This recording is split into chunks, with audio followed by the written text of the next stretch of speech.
जय हिंद मेरे प्यारे साथियों, राजीव पीपी जॉब पर आप सभी का हार्दिक स्वागत है। दोस्तों, आपके सभी क्वेश्चंस मैंने उठाए, मैंने कमेंट्स देखा है बहुत अच्छे से कि आपने जितने प्रकार के कमेंट्स किए ना, मतलब बहुत सारी चीजें पूछी, सभी को अच्छे से जवाब देने वाला हूँ, ठीक है ना। और साथ में पहली बार भाई ऐसा होने वाला है कैसा कि पहली बार पीएससी सशस्त्र पुलिस और विशेष सुरक्षा बल में अलग अलग भर्ती। अभी तक क्या होता है दोस्तों, पीएससी में भर्ती हो गई, सिविल में भर्ती हो गई, फिर पीएससी से ही अधिकतर लोग जाते थे एपी में, यानी कि सशस्त्र पुलिस में, सॉरी, हाँ, सशस्त्र पुलिस में और विशेष सुरक्षा बलों में, ठीक है ना। अब क्या है, अलग-अलग भर्ती करवा दी गई है, तो किसी को कहीं जाने की ज़रूरत नहीं है, ठीक है ना। तो भाई अच्छे पद हैं, 28,000 ओवरऑल वैकेंसी है, लगभग 22 से 23,000 आपके यूपी पुलिस कांस्टेबल से ही संबंधित है। फीमेल अच्छा, आपके क्वेश्चंस बहुत सारे हैं, मैं एक एक क्वेश्चंस उठाता हूँ। क्या फॉर्म अलग-अलग भरे जाएँगे या एक साथ भरे जाएँगे? ठीक, आज सिर्फ कांस्टेबल की बात कर रहा हूँ, यूपीएससी कभी नहीं। जनरल में मतलब की बात चली है कि छूट कितनी मिले भाई, क्योंकि 18 से 22 यार, ये तो ऐसे ही ओवर एज हो गया है ना। इस तरह से बात अभी बताऊंगा पूरे से, क्या 1 साल छूट मिलेगी या 3 साल छूट मिलेगी या मिलेगी ही नहीं, ठीक है। एज काउंट कब से होगी, एज काउंट कब से होने वाली है, ठीक है। गर्ल्स सिविल पीएससी दोनों में है या नहीं है, ये भी बताऊंगा। होमगार्ड भर्ती कब आएगी, ये चीज भी बता दूंगा। ईडब्ल्यूएस ओबीसी नए प्रमाण पत्र बनवा लें, इन चीजों पर हम लोग बात करने जा रहे हैं बहुत अच्छे से मेरे भाई, ठीक है।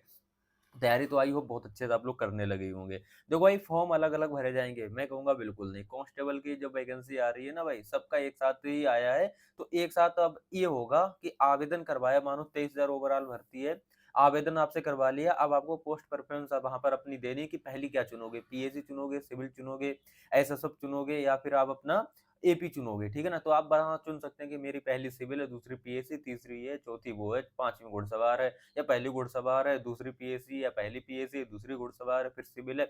इस तरह से मतलब कि आप अपना पोस्ट परफॉर्मेंस दे सकते हैं, अपने आप को खुद चुन सकते हैं आवेदन के समय, ठीक है? बात खत्म हो गई, यानी कि एक ही आवेदन करवाना है जिसमें आप चुन सकते हैं कि आपको क्या भरना है। छूट कितनी मिलेगी उम्र में? मैं मेरे भाई 3 साल तो मुझे नहीं लग रहा मिलने वाली है। उम्र में छूट दी गई इस बार तगड़े से, आप सभी लोग जान रहे हो। जिसके तहत लगभग 50 लाख यूपी पुलिस कांस्टेबल में फॉर्म पड़ा। 3 साल की छूट मारे ना भाई साहब, बहुत लोगों ने फॉर्म डाला है। जम के डबल हो गई संख्या, है ना? तो मुझे नहीं लग रहा है इस बार डबल संख्या होने वाली। मुझे वो लग रहा है छूट तो मिलने वाली नहीं रही। हो सकता है 1 साल मिल जाए, वरना वो भी ना मिले, तो बहुत बड़ी बात नहीं होगी, ठीक है? तो तकरीबन आप लोग मान सकते हो कि भाई 25 लाख के आसपास ही फॉर्म रहने वाले, 25 से 30 लाख, ठीक है। अच्छा दोस्तों, और बात करते हैं भाई गर्ल्स के लेके। हमारी बहनें जो हैं सिविल पीसी का दोनों में, इनके कितने पद हैं, दरोगा में भी बात कर रहे हैं, क्या 106 पद हैं, तो बहुत सारी सभी चीजों की बात करने जा रहा हूँ। दोस्तों, अगर आप भी यूपी पुलिस कांस्टेबल 2025 की तैयारी कर रहे हैं, तो ये बुक्स ना आपके लिए बहुत हेल्प करने वाली हैं। जी हाँ, एआई इनेबल्ड बुक है, किरण पब्लिकेशन की बुक है दोस्तों, जिसकी एआई सहायता से आपके लिए तैयार की गई है बुक्स, ठीक है ना? देख सकते हो यहाँ पे दोस्तों, 2006 से लेके 2024 तक के जितने भी आपके एग्जाम्स हुए हैं यूपी पुलिस कांस्टेबल के सारे हल प्रश्न पत्र यहाँ पर मिलने वाले हैं, और साथ में 32 सेट भी मिलेंगे व्याख्या सहित, जो कि आपके एग्जाम में बहुत ही ज्यादा हेल्प करने वाले हैं, ठीक है। 560 पेज की बुक पुस्तक है, आप लोग ये भी देख सकते हैं, ये सॉल्ट पेपर मैं आपके लिए दिखाई चुका हूँ। 32 सेट मिलने वाले हैं आपके लिए अदर से, बाकी जितने अब तक एग्जाम हुए 2006 से लेकर 2024 तक, सब यहाँ पर मिलने वाले हैं। आरक्षी, PAC, jail ward of fireman, जितने भी आपके कांस्टेबल के एग्जाम होंगे ना एक साथ, सब यहाँ पर आपको फंसने वाला है। और साथ में दोस्तों यहाँ पर देख सकते हो हिंदी, जीके, रीजनिंग, इनकी अलग-अलग बुक्स भी आती हैं, आप लोग जो चाहें परचेज कर सकते हैं। लिंक आपको डिस्क्रिप्शन मिल जाएगी, वहाँ से आप लोग आसानी से परचेज कर सकते हैं। दोस्तों, अब बात करते हैं हमारी बहनों के लिए, है ना भाई। तो गर्ल्स के लिए बहुत सारे डाउट्स हैं आपके मन में कि भाई हमारी वैकेंसी सर 20% है भी या नहीं है, दरोगा में मात्र इतने पद हैं, तो बहुत सारी चीजों के आपके जवाब मिलने वाले हैं, ठीक है। सबसे पहले आपके लिए बता दूं, आपका जो आरक्षण है वो 20% का अभी है। ये कौन तय करता है? राज्य सरकार, ठीक है ना। जो अभी आपका तय है वो 20% आपका आरक्षण आपको दिया जा रहा है हर एक भर्ती में। दरोगा में अगर 5,000 वैकेंसी है, तो उसमें से 20% आप लोग देखोगे तो 1,000 वैकेंसी आपकी हुई है, ठीक है ना। 4,500 की आप लोग देख सकते हो कि 450 पद आपके हैं टोटल। जो प्लाटून कमांडर के अलग से कॉलम है, वो आपके लिए बटालियन के लिए है। जो सिविल में है, 4242 पद में आप लोग अपना 20% निकाल लेना, लगभग मेरे हिसाब से निकल आएंगे आपके 420 पद के आसपास, है ना।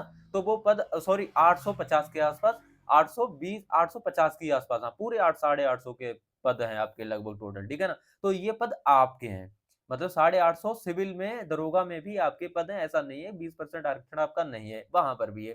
कांस्टेबल ओवरऑल 23,000 वैकेंसी है, 20% अपना निकाल लेना, आपकी इतनी पद यहाँ पर भी है, ठीक है। 2282 पद आपके वो भी आप ही के हैं, जो कि बटालियन में जाएँगे, 3 बटालियन में लगभग 750 है ना?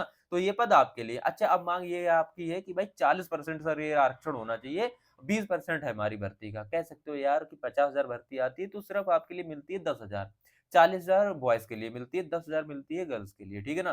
तो देखो यार इस पे ना हम लोग कुछ नहीं कर सकते, सीधी बात ये है। ये राज्य सरकार तय करती है कि कितना महिलाओं को आरक्षण देना। मेरे हिसाब से अभी जो 20% चल रहा है, ये चलता रहा तो आने वाले कुछ ही समय में आप लोग देखोगे इसको 20 से 40 तो नहीं देखोगे लेकिन 20 से 30 देखोगे। क्योंकि 30 1-2 राज्य ऐसे हैं जहाँ पर 30% का अनाउंसमेंट हो चुका है। यानी 30% आपके लिए आरक्षण मिलने वाला है गर्ल्स के लिए। यानी कि अगर 1 लाख वैकेंसी आती है तो 30,000 गर्ल्स की वैकेंसी होगी, 70,000 बॉयज़ की होगी। हो चुका है 1-2 राज्यों में, हो सकता है अपने यूपी में भी आगे चल के ऐसा हो जाए, ठीक है ना? लेकिन अभी के हाल में सिर्फ 20% आपकी है।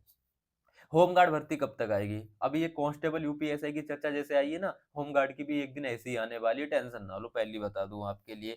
ईडब्ल्यूएस, ओबीसी नए प्रमाण पत्र बनवा लो, सावधान हो जाओ, मैं आप ही के लिए बताया था इस वीडियो में ना।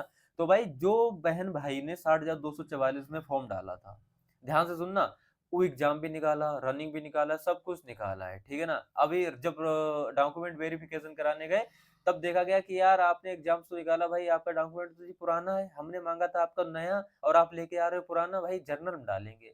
तो आप क्या करोगे बाहर हो गया जनरल में डलवाओगे? कह दोगे साहब जनरल में डाल दो, जनरल में डाल दिए जनरल लायक नंबर ही नहीं थे। हो गए जी फेल। तो ये गलती मत करना। ओबीसी वालों हो ना तो 1 अप्रैल 2024 तक के जो भी डॉक्यूमेंट्स हैं, 2024 के बाद वही आपका चलने वाला है इस बार, ठीक है? अभी हालाँकि फिर एक नोटिफ़िकेशन आएगा जिसमें बता दिया जाएगा, लेकिन अभी इतना जानें कि 1 अप्रैल 2024 के बाद जिन पर भी हैं सर्टिफ़िकेट्स वो आपके चलने वाले हैं, ठीक है? और ईडब्ल्यूएस अपना लेटेस्ट एक प्रमाण पत्र बनवा लेना। ईडब्ल्यूएस अगर आप लोग आरक्षण चाहते हो तो आप लोग इसी में बाहर होते हैं, इसी में जनरल में काउंट किए जाते हैं। अगर ये आपके पास डॉक्यूमेंट्स नए हैं तो आपको बाहर कोई करने वाला नहीं है। ओबीसी को भी जाति बनवानी है, वो थोड़ा प्रमाण पत्र वो निवास प्रमाण पत्र चल जाएगा लेकिन जाति प्रमाण पत्र आपके लिए नया बनवाना है, ठीक है?